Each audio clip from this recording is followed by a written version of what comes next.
안녕하십니까. 네. 저희가 지난 시간에는 물에 비친 달을 건지는 원숭이 그림을 가지고 공부를 했습니다. 그러면서 무위법과 유위법 수행을 이제 구분해서 말씀을 드렸고요. 그러니까 우리가 내가 누구인지 깨닫는 거잖아요.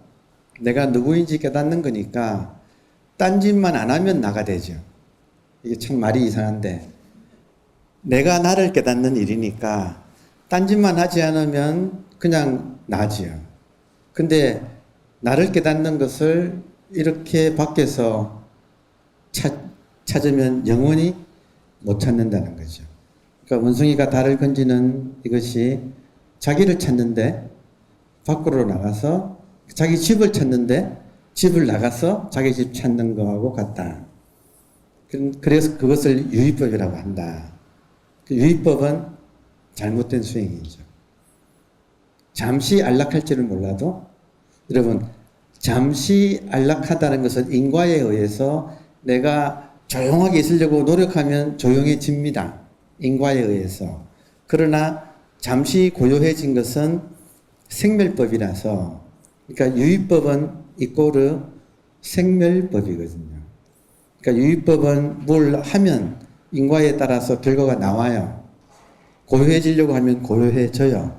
그렇지만 만든 것이라서 그 인연이 다하면 다시 조건이 변하면 결과가 또 변화하기 때문에 생멸을 피할 수가 없는 거예요. 즉 우리들이 마음 치유를 하는 이 공부를 하는 목적은 부처님처럼 생사 해결이 목적이에요. 그럼 생멸하는 유의법을 가지고는 생사를 해결할 수가 없지요. 이거는 이법이거든요. 이분법. 그러니까 무의법은 이렇게 나누어지지 않는 우리들의 본성, 진리. 진리는 상대가 아니고 절대입니다. 상대라는 말은 나와 너가 대립한다는 말이죠.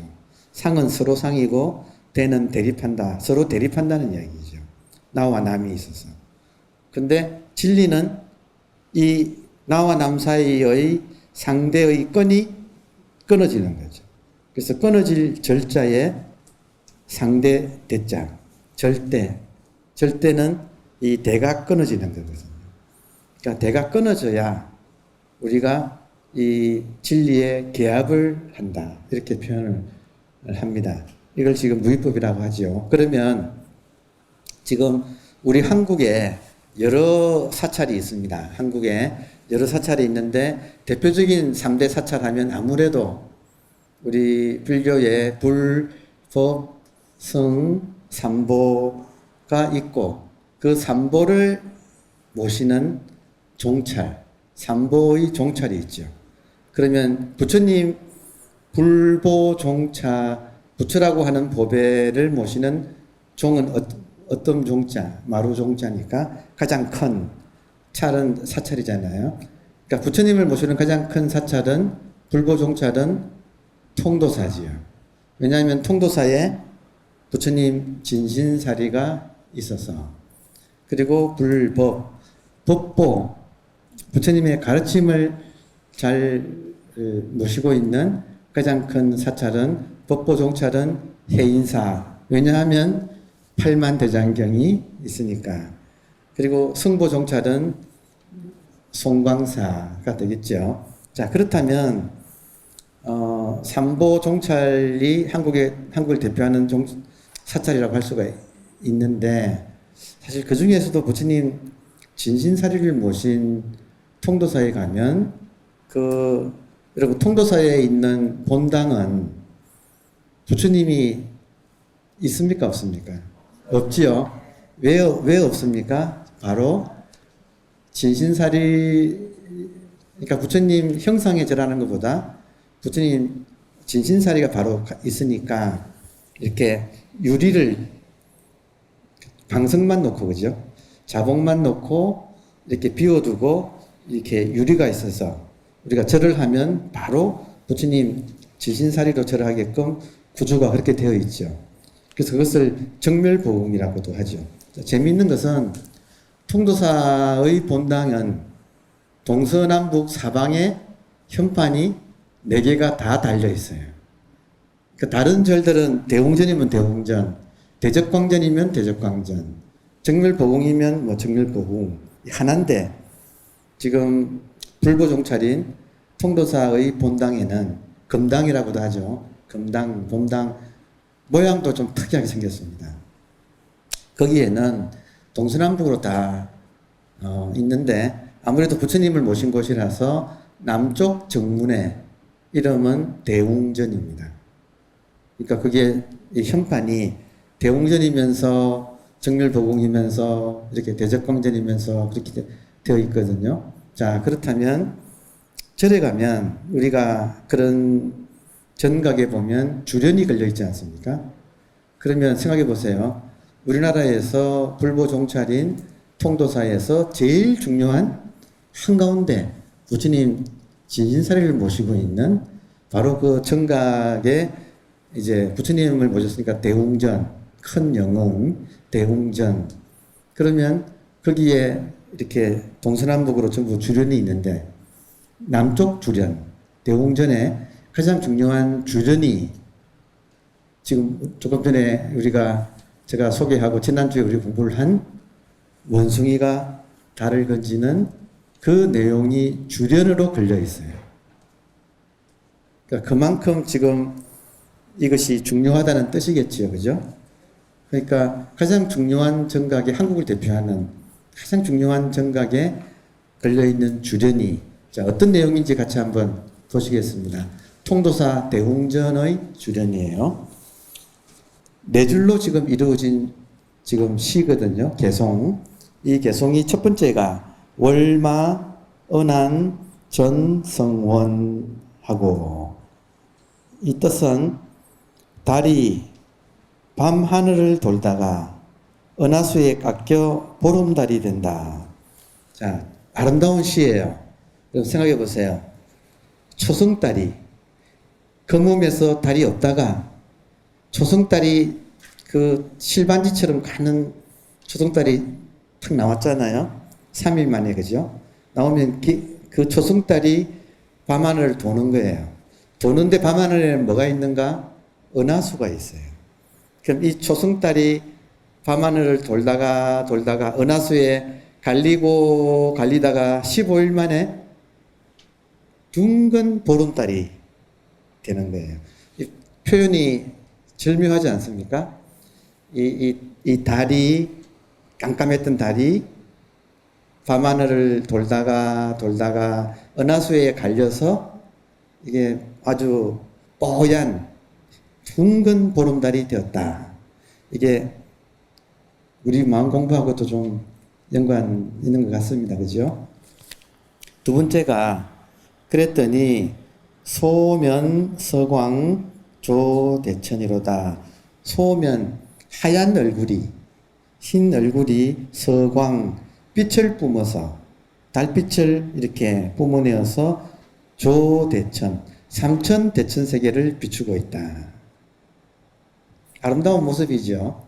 예, 이 금음에서 초생달이 나와서 돌다가 깎여서 보름달이 되어서 그 흰 얼굴에서 빛이 나와서 이 삼천 대천 세계를 다 밝히고 있다. 달은 신몰이거든요. 여러분,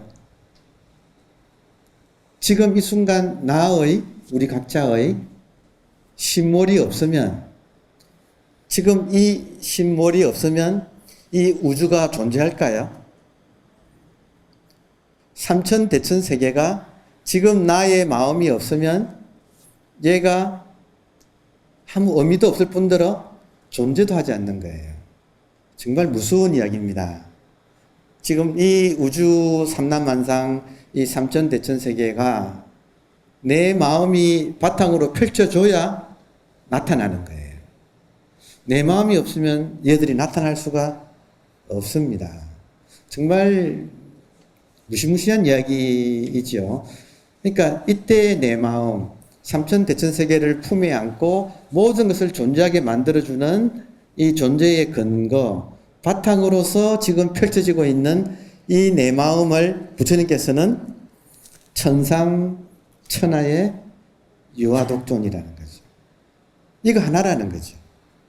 그러니까 이거 안에서 모든 것이 성립합니다. 그러니까 존재의 서열을 매긴다면 존재의 1번은 바로 우리들의 이 마음이에요. 지금 이 마음 없으면 모든 것이 성립 자체가 불가능합니다. 그러니까 정말 이 달 하나가 탁 떠서 삼라만상을 비추고 있다. 이 말이 바로 우리 마음이 이 순간에도 이렇게 우리 마음이 열려서 삼천대천 세계가 내 마음 때문에 이렇게 펼쳐지고 있는 거예요. 존재의 근거예요. 모든 것에. 그러니까 얼마나 우리 각자가 위대한 존재입니까? 이것을 100% 완벽하게 가지고 있다 이거죠. 자, 그럼 세 번째 줄에 그런데 연비 산산 공착 영호대 연은 이을 연자고 비는 팔비자거든요.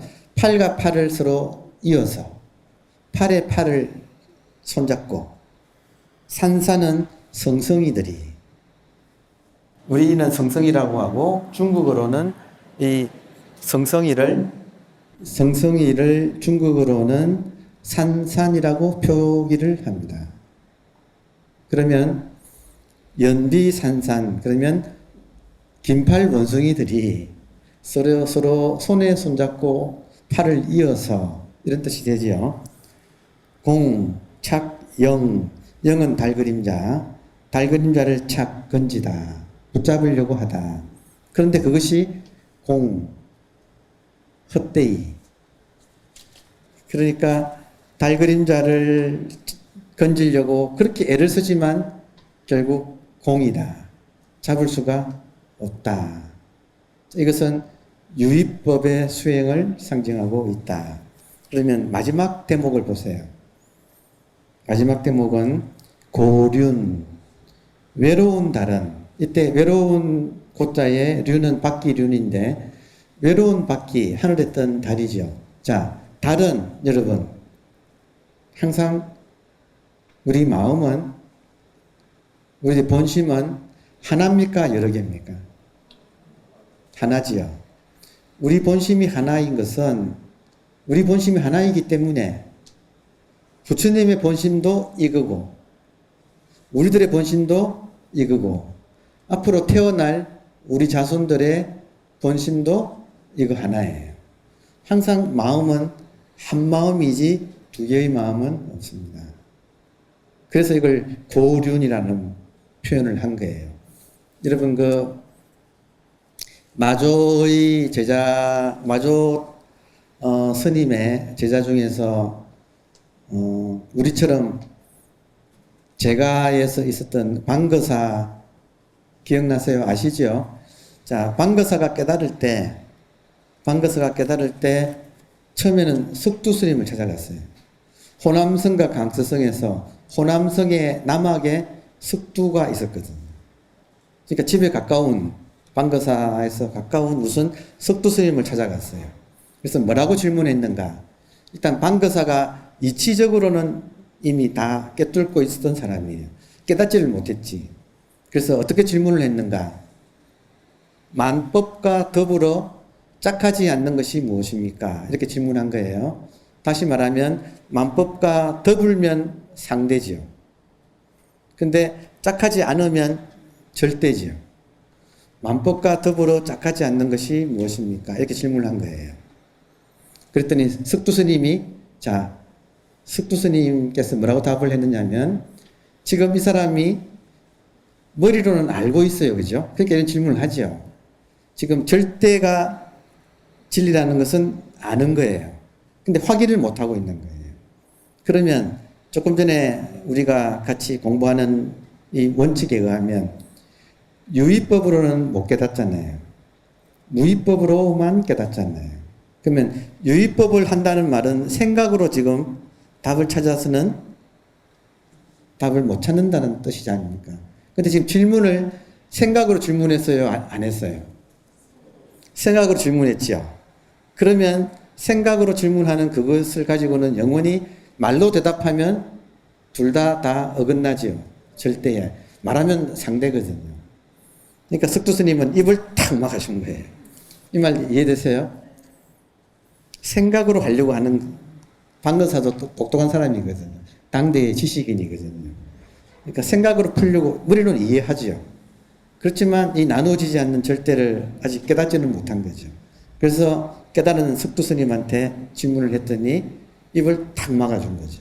여기서 방거사가 반쯤 깨달았다 이리 됩니다. 기록에는.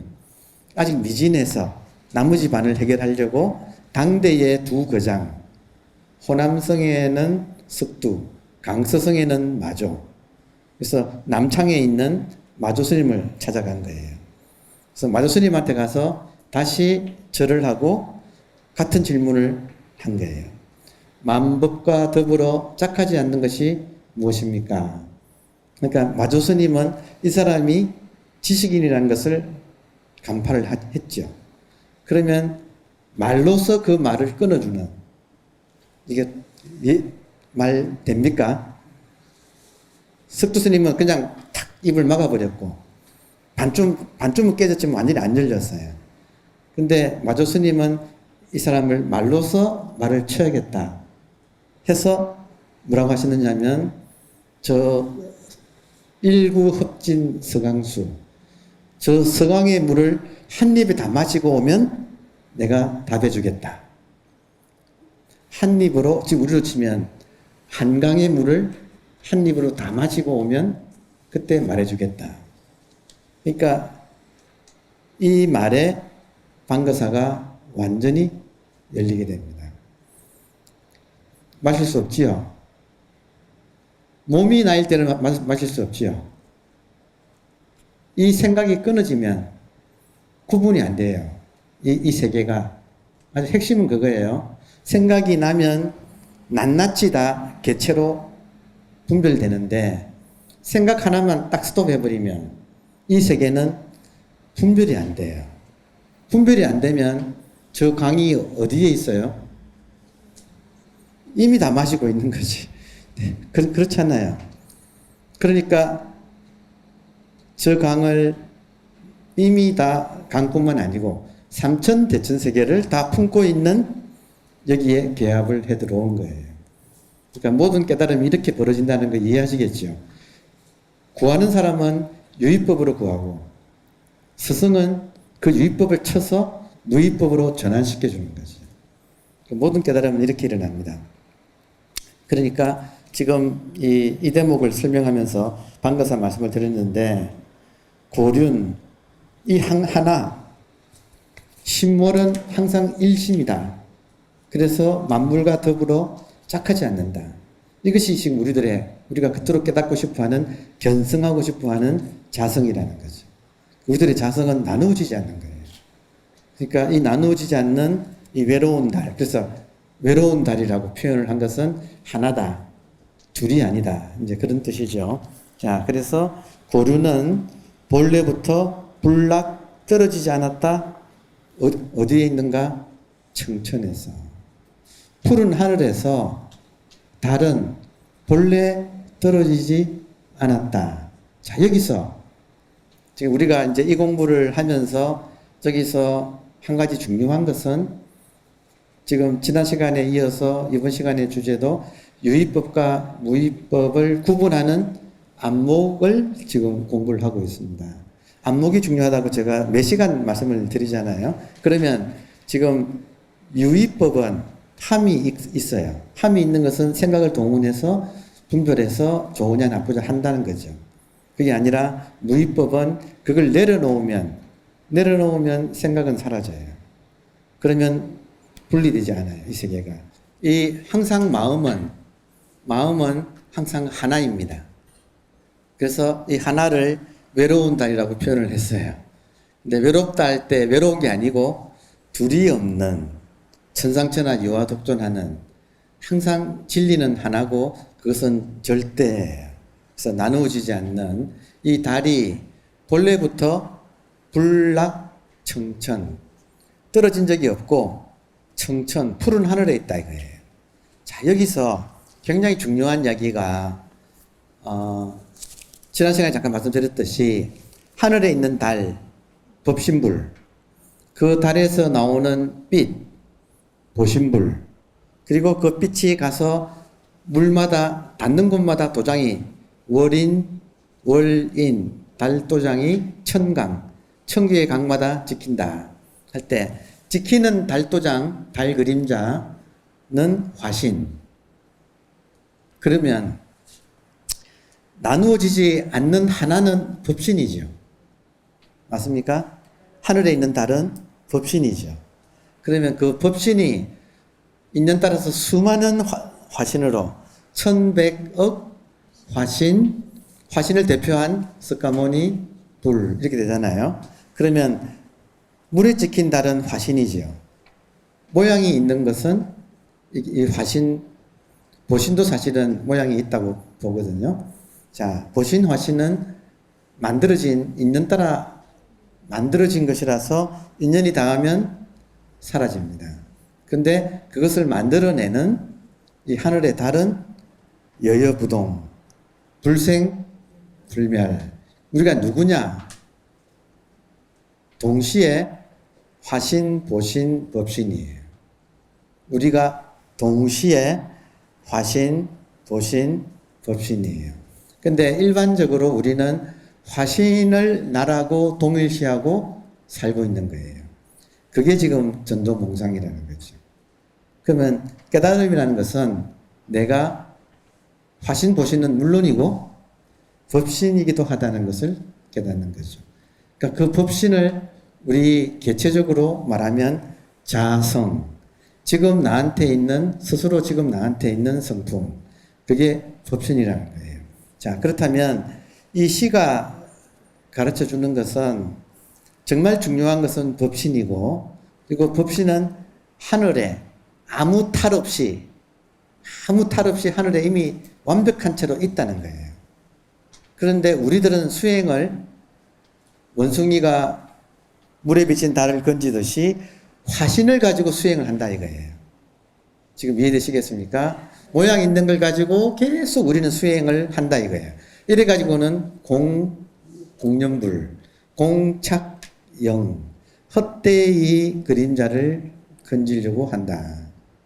자, 그러면 그만둬야죠. 그만두고 가만히 있으면 어떻게 되는가? 가만히 있으면 마음이 싹 열리는 거예요. 그러니까 이 가만히 있는다는 것을 수행의 원칙으로 삼는 것을 무수, 지수. 이때 수는 수행입니다. 그러면 진짜 수행은 무엇인가? 무수. 수행하지 않는 것이 진짜 수행이다. 이것이 무수, 지수의 의미죠. 자, 그렇다면 화신불을 건지려고 하는 것이 우리가 일반적인 수행의 모습이에요. 이해되죠? 그래서 못 건진다는 거죠. 그러니까 무수, 어리석은 수행은 그만둔다. 그리고 여러분, 어리석은 수행을 그만두라 그러면 우리가 예, 알겠습니다 하고 가만히 있을까요? 미친 듯이 거의 광증에 걸린 것처럼 미친 듯이 수행을 하거든요. 왜 그럴까요? 자기 딴에는 수행을 해야 된다고 생각하니까. 그러니까 그건 잘못된 수행인 줄도 모르고 하는 거죠. 자, 그러면 무수지수는 한번 수행하는 것을 그만두고 있으면, 자, 수행하지 않는 것이 진짜 수행인 거예요. 이 말은 말귀를 알아들어야 된다 이거예요. 지금 계속 지난 시간과 이번 시간에 이어서 유의법과 무의법을 말씀드리고 있는 것은 말귀를 좀 알아들읍시다 이런 메시지예요. 왜 이런 메시지를 할까요? 자기 고집이 너무 강해서 알았습니다 하고 돌아서면 또 세. 이건 제 경험 때문에 그렇습니다. 그렇게 생각으로서는 못 푼다고 이야기를 그렇게 들었는데도 미친 듯이 생각을 푸는 거예요. 그러니까 근데 어쩔 수 없거든요. 그래서 시절 인연이라는 것이 있다 이거죠. 그것이 그래서 혼자 공부해서는 공부가 어렵습니다. 선지식한테 얻어맞아야 되는 거예요. 그러니까 공연이 갑자기 선지식이 걷어찰 때 있거든요. 그냥 차는 거 아니거든요. 그러니까 그런 걸 견뎌내야 잠에서 깨지요. 자, 그렇다면 지금 말씀드리고 싶은 것은 이 원숭이가 달을 건지는 물에서 달을 건지려고 하는 것과 인간은 고개 들어서 바로 하늘에 달이 있다는 걸 아는 거, 이 차이가 뭘 시사하는가는 핵심은 지금 우리 마음 공부는 차원에 대한 안목이 반드시 있어야 됩니다. 차원. 대부분이 차원을 혼동하는 거예요. 이걸 논리학에서는 카테고리 미스테이크라고 부르는 거예요. 하늘에 있는 달을 보면 될 거를 굳이 고집 피워가지고 계속 땅에서 이걸 건지려고 하는 거예요. 왜 고집을 피우는가? 내가 그동안에 너무나 익숙한 것은 모양이 있는 것을 가지고 뭔가를 해왔기 때문에 멈춰라. 결코 못한다. 가만히 있으면 저기 있네. 이렇게 되는 거예요. 실제로 모든 깨달음은 이렇게 일어납니다. 그러니까 지금 내가 뭘 잘못하고 있는가? 내가 어떤 카테고리 미스테이크에 걸려들어 있는가? 이것을 우리가 자각하는 것이 정말 중요해요. 자, 그렇다면 이 말을 실제로 보여준 배틀이 있어요. 배틀 같은 것은 무슨 말이냐면 요즘 젊은이들은 배틀을 좋아해요. 배틀, 예를 들어서 비보이들 춤추는 애들 있잖아요. 그러면 세계대회 하는 거 보면 양 팀이 나와서 서로 간에 번갈아서 춤을 추면서 서로 배틀, 싸움을 하는 거죠. 우리 역사상 유명한 배틀이 있었어요. 그게 뭐냐면 오조 홍인 스님의 법을 물려주기 위해서 육조를 뽑을 때 오조 스님이 달마 스님으로부터 전해받은 의발을 전해주기 위해서 이제 연만하셔서 육조를 뽑을 때 두 사람의 배틀이 펼쳐졌죠. 너무 유명한 이야기라서 대충 우리가 대부분 알고 있죠. 자, 한 분은 그때 홍인 스님의 회상에 700명 정도가 모여서 공부하고 있었어요. 그러니까 700명이 운집해서 공부하고 있었는데 그 700명 중에서 공양 같은 거 할 때 앉을 때 서열이 있거든요. 그러면 제일 높은 자리는 오조 홍인 스님께서 스승으로 딱 앉으시고 그 바로 옆에 1번 자리 이걸 제1좌라 그래요. 제1좌 혹은 수좌라고도 하죠. 그래서 우리가 수좌 스님 이 말은 높은 자리에 앉으시는 스님. 스님들이 다 모이면 제일 높은 자리에 앉으시는 스님은 참선하는 스님들이 앉으셔서 수좌라고 부르는 거예요. 그러면 홍인 스님 회상에서 제1좌 신수 스님이 계셨죠. 그리고 이번에 갓 들어온 막내, 아직 머리도 안 깎은 행자로 들어온 글자도 하나 읽을 줄 모르는 그냥 정말 막내 중에서 막내, 700명 중에 제일 막내인 해능이잖아요. 그러니까 이 두 분 사이에 배틀이 벌어진 것이 너무 유명하지요. 자, 잠깐 기억을 하면 신수 스님은 그러니까 자기가 깨달은 바를 개성으로 적어오면 그걸 가지고 판단하겠다 했을 때 신수 스님이 적은 것은 몸은 보리수요 마음은 명령되니까 부지런히 들고 닦아서 때가 끼지 않도록 하자. 지금 보세요. 뭐가 모양이 있는 거예요. 몸은 보리의 나무요. 마음은 맑은 거울의 경대 기억나세요? 옛날 어머니들은 경대에 얼굴 이렇게 비춰보면서 화장하셨잖아요. 그러니까 명경대. 그러니까 지금 보리나무나 혹은 마음대나 모양이 있잖아요. 그래서 부지런히 털고 닦아서 먼지가 끼지 않게 하자. 이게 신수 스님의 개송이라는 거 우리가 잘 알지요. 자, 그렇다면 부지런히 틀고 닦는 것은 유의법입니까? 무의법입니까? 유의법이죠. 그러면 오조 스님은 깨달으신 분이니까 무의법을 깨달았겠어요? 유의법을 깨달았겠어요? 무의법을 깨달았죠. 그러면 당신의 법이 무의법을 깨달은 사람한테 갈까요? 유의법을 깨달은 사람한테 갈까요? 무의법이죠. 너무 명료하죠. 다시 말하면 달을 건지는 원숭이한테 갈까요? 아니면 턱 고개 들어서 하늘 달은 저기 있다 하는 사람한테 가느냐, 이 차이예요. 자, 그렇다면 지금 신수 스님이 하시는 것은 오조 스님이 보고 갸륵하지만 문 앞까지만 왔지 들어오지는 못했다. 유의법에 겹치지만 무의법으로 들어오지는 못했다. 지금 차원의 문제예요. 차원. 그러니까 꿈속의 차원하고 꿈에서 깬 것은 차원이 달라요. 자, 그래서 그걸 보자마자 이 가장 꼴찌인 해능 스님은 행자잖아요. 행자. 아직 머리도 못 갖고 스님도 못 된 상태. 이 행자가 그 시를 보자마자 아직 멀었다고 바로 판단을 한 거죠. 그래서 나도 하나 개성을 쓰겠다. 몸에는 나무가 없다는 거죠. 마음은 대가 아니다는 거죠. 그 유명한 문구가 본래 한 물건도 없는데 어디에 때가 끼일 것인가. 본래 한 물건도 없는데 이 말을 한자로는 본래 무일물 그러잖아요. 그러니까 지금 보세요. 부지런히 틀고 닦지 않은 사람과 본래 한 물건도 없어서 여러분 한 물건도 없다 이 말은 뭘까요? 화신의 세계에는 부지런히 모양이 있으니까 부지런히 틀고 닦고 인가가 분명하고 그렇죠. 그렇지만 법신불의 세계는 본래 한 물건도 없는 거지요. 그러니까 우리가 지금 중도할 때 중도가 무심 플러스 평상심이라고 우리가 공부를 했지요. 이 무심에는 본래 한 물건도 없다는 말이에요.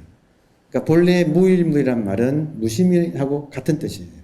자, 그렇다면 척 보자마자 오조 홍인 스님은 둘 중에 누구 손을 들어주겠어요? 너무 당연하지요. 자, 왜냐하면 사람의 법이니까 사람이 이어야 되는 거죠. 원숭이한테 이을 수는 없는 거죠.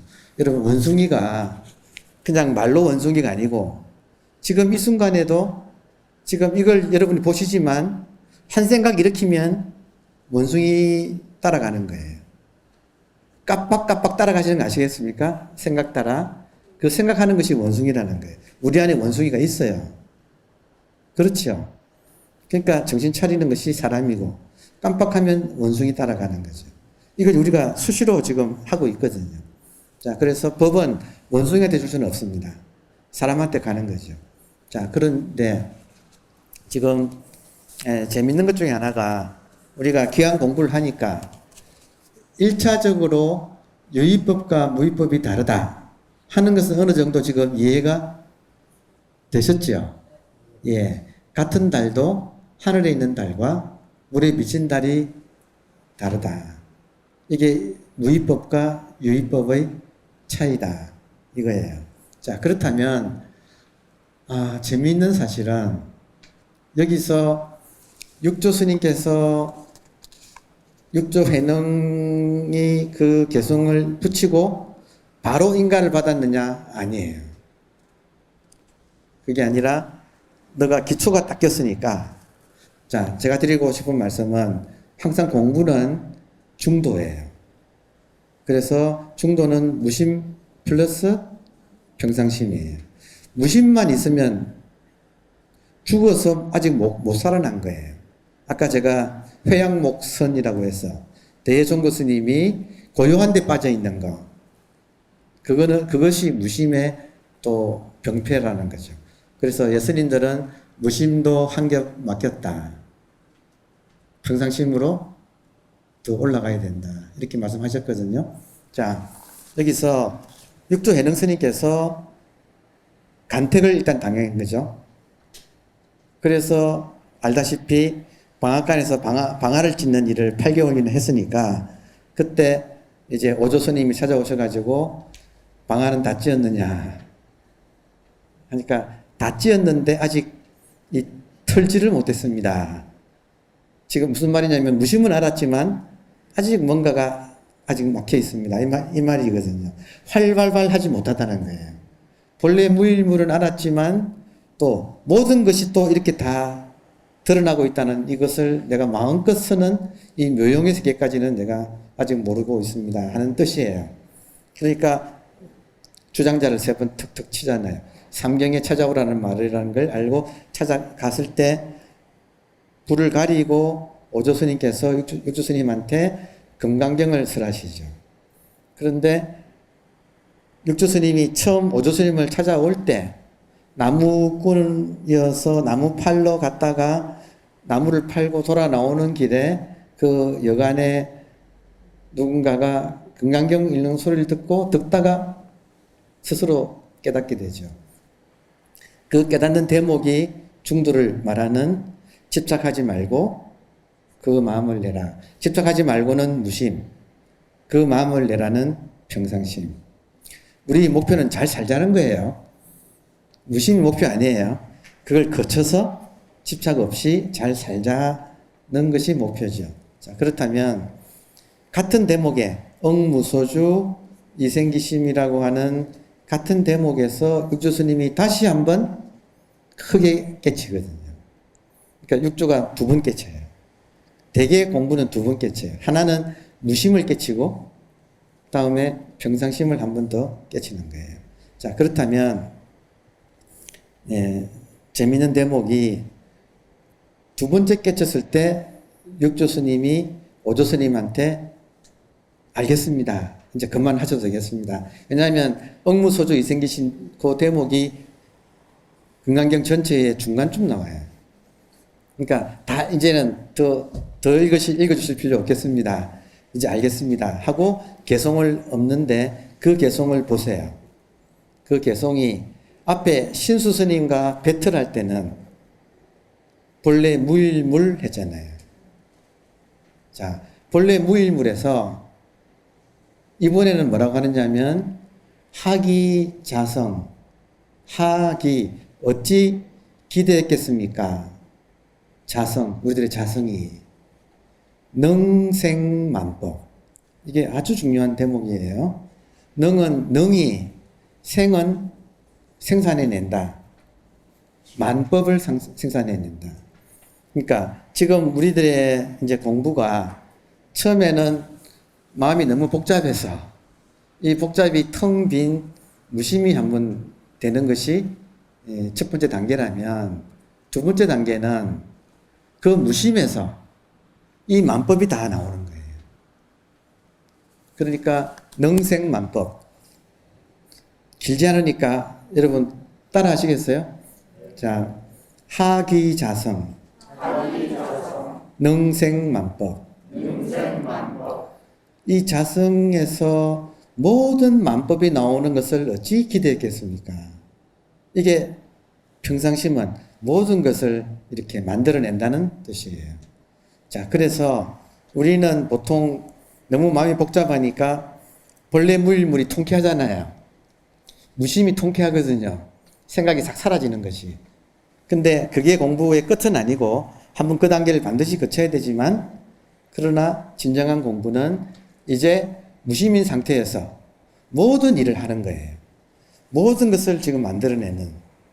그때 마음은 참 빈 마음이니까 우주가 호응을 해요. 한 생각을 일으키면 실현이 되는 정말 무서운 마음이죠. 그러니까 이게 평상심이 도다. 무심은 한겹 맡겼다. 평상심이 도다.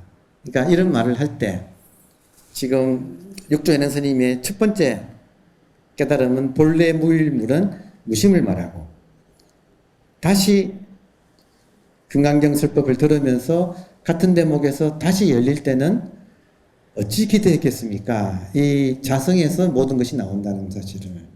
지금 우리가 이 많은 사물들이 지금 다 마음에서 나오는 거예요. 이 순간에도. 누구의 마음이에요? 알고 보면 자기 마음인 거죠. 그러니까 이 정말 다 자기니까 여러분, 법신불한테는 1100억 화신불이 다 누구겠어요? 다 자기 분신일 거 아니에요. 지금 아미타불께서 놔두시는 거잖아요. 자, 그러면 마무리해서 이제 금강경의 부처님의 오한을 말씀하셨거든요. 지금 우리 눈이 육안 위에는 천안은 천상을 보는 눈이에요. 우리가 선정산매를 닦으면 천이 나타나잖아요. 그 천을 보는 눈을 천안이라 그래요. 일종의 시공을 넘어서는 그런 눈이죠. 그리고 그 위에 해안이 있어요. 해안이 무심히 정득되었을 때 열리는 눈을 해안이라고 해요. 그러면 무심도 한 겹 맡겼잖아요. 한 겹 더 올라가면 우리 대승불교에서는 보살의 눈은 평상심인 거죠. 그러니까 평상심이 열렸을 때 그때 법안이 열렸다. 이렇게 표현을 하는 거예요. 다시 복습하면 육안, 천안, 해안, 법안. 해안은 무심, 법안은 평상심. 그러니까 법안이 열려야 중도죠. 그리고 중도가 터득된 사람을 보살이라고 하는 거죠. 대승불교에서는 해안을 연 사람을 아라한이라고 불러요. 그러니까 아라한이 한 번 더 들어가죠. 금강경 내용 전체가 아라한이 보살의 눈을 한 번 더 뜨는 이야기예요. 금강경 내용 전체가. 이게 대승불교의 진수예요. 당연히 불화는 모든 것이 하나가 된 눈이죠. 부처님 눈이죠. 그러니까 지금 그러면 이 오한이 어디에 있는가? 이게 하나예요. 이거 하나예요. 이거 하나가 열리면 다 열리는 거예요.